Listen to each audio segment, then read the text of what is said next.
Manuel Antonio is one of those places you hear about over and over again when researching Costa Rica. Between the stunning beaches, the famous national park, and the chance to spot wildlife up close, it's easy to see why it's so popular. But while most travelers stay in Manuel Antonio town, we decided to do things a little differently and base ourselves in Quepos, just a short distance away. This is a small unpolished town where locals actually live, so food and accommodation are much more affordable. The town is also easy to walk around. In contrast, Manuel Antonio town is generally more expensive and is built on winding roads with plenty of inclines, not something we wanted after weeks of backpacking. The best part about Quepos is it's only a 25 minutes bus ride to the Manuel Antonio National Park, and visiting the national park is the main reason why we are here in the first place. So if you are looking to explore Manuel Antonio without breaking the bank and you are not planning to drive, this video is for you.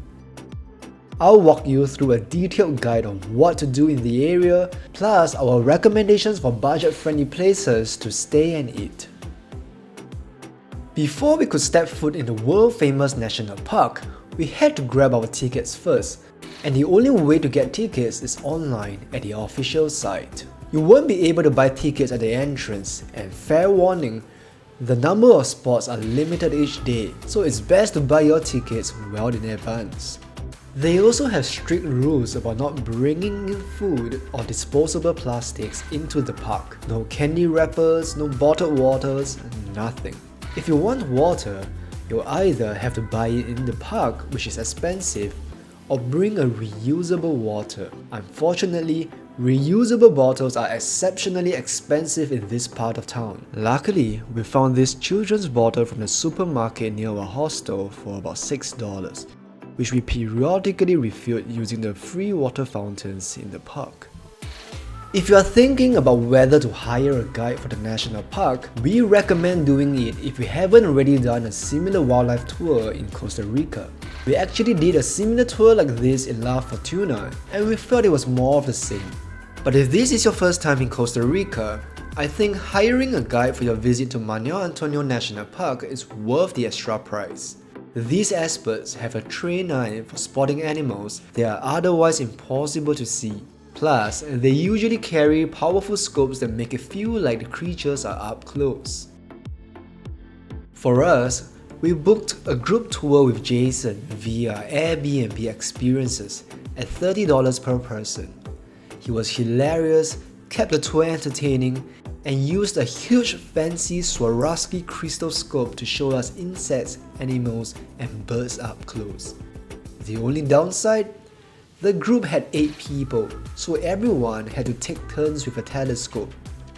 If your budget allows, I think a private tour is definitely the way to go.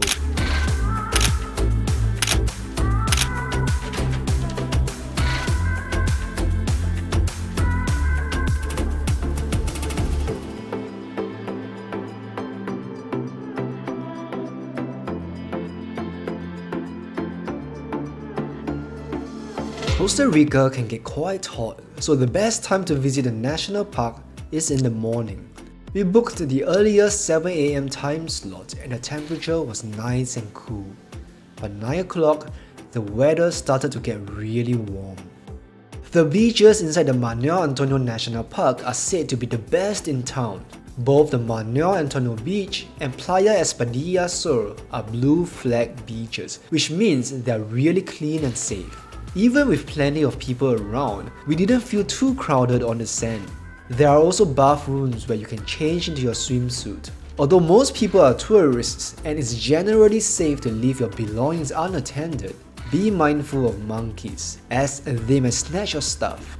We read that this is the best beach to visit in the area, and seeing the public beach outside the park, that seems to be the case.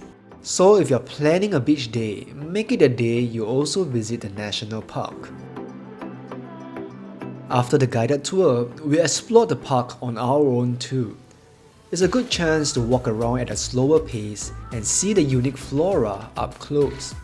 We didn't expect much at first, but we got surprisingly lucky with several wildlife encounters. There were lots of monkeys hanging out in close proximity, and we even got to see a wild iguana having an afternoon snack. Within the park, we also found some beautiful ocean viewpoints that most people seem to skip.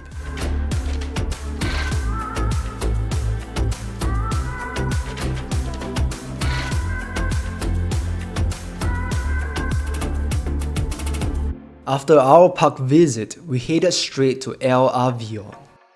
You can't research Manuel Antonio without coming across this famous restaurant and bar built around a retired US military cargo plane. The restaurant sits on a hillside overlooking the coast and is quite beautiful. Granted, eating here isn't cheap. Our total bill came to around $60 including tax and service charge. The bar itself actually sits inside the plane and only opens at 5 PM. However, we got to explore the inside when we ate in the restaurant, which is super cool.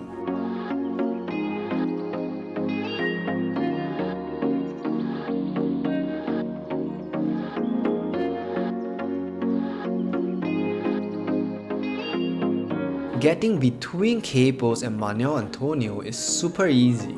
The public bus terminal in Quepos is where you'll find the Manuel Antonio bus. It doesn't pick up inside the terminal but just outside, and you'll usually see people queuing up. If you are unsure, the locals are really helpful and will point you in the right direction. Each ride costs about 380 colones. There are fixed stops along the way, and if it's reaching your bus stop, press the bell and the bus will stop for you. But if you are heading to Manuel Antonio National Park, most passengers will get off there, so it's hard to miss. Just in case, we tracked our location on Google Maps and got off near this bus stop. To take the return route, we just waited at the same spot where we alighted. The bus made a U-turn before allowing us to board. Outside of the El Avion restaurant, you can also look for a sign that says Parada, which means bus stop, and wait there for the bus. Back in Quepos, our hostel host recommended we walk to Park Naomi for the sunset, and it didn't disappoint. We got there around 5:15 PM and saw one of the most spectacular sunsets we've ever seen. This seemed to be a popular spot because there were many locals gathered here too.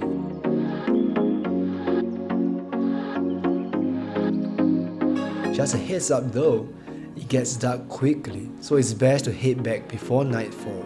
Along the way, we walked by the promenade, spotting people fishing on the rocks, a big Quepos sign for photos, and impressive boats at Marina Pez Vela nearby. A big draw for us about Quepos is that food is a lot more affordable here compared to Manuel Antonio. We had some really fresh ceviche for around $12, paired with crunchy patacones, which are deep-fried mashed plantains. Near our hostel, Restaurante Comidas Típicas El Sabor was another favorite of ours that we frequented twice in a row. $9 got us a full meal with unlimited drinks plus free Wi-Fi, and is open 24 hours. We also enjoyed a typical local Costa Rican meal at Soda Sanchez for $9, which was popular among both locals and tourists. And if you're not fussy, La Panera Panaderia has sandwiches for around $7. We were surprised to find that Costa Rica's rich coffee culture is alive and well in Quepos. We stumbled into Cafeto one morning, and without expecting much, got served up some simple yet amazing waffles with eggs and bacon at a surprisingly good price. Their iced coffee was also unexpectedly delicious, and I regret not getting a second cup. We also kept returning to Café Milagro for excellent coffee. Aside from roasting and selling beans, they have a little bar that serves great coffee made with care. As I've said before, accommodation in Manuel Antonio tends to be pricier, so we decided to stay in nearby Quepos instead.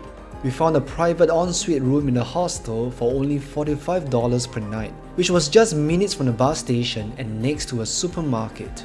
Our host Roberto also explained everything we needed to know about using the bus, where to withdraw money, and even helped us arrange a taxi for our onward journey.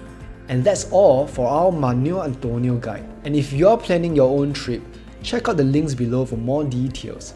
As always, thanks for watching, and I'll see you in the next one.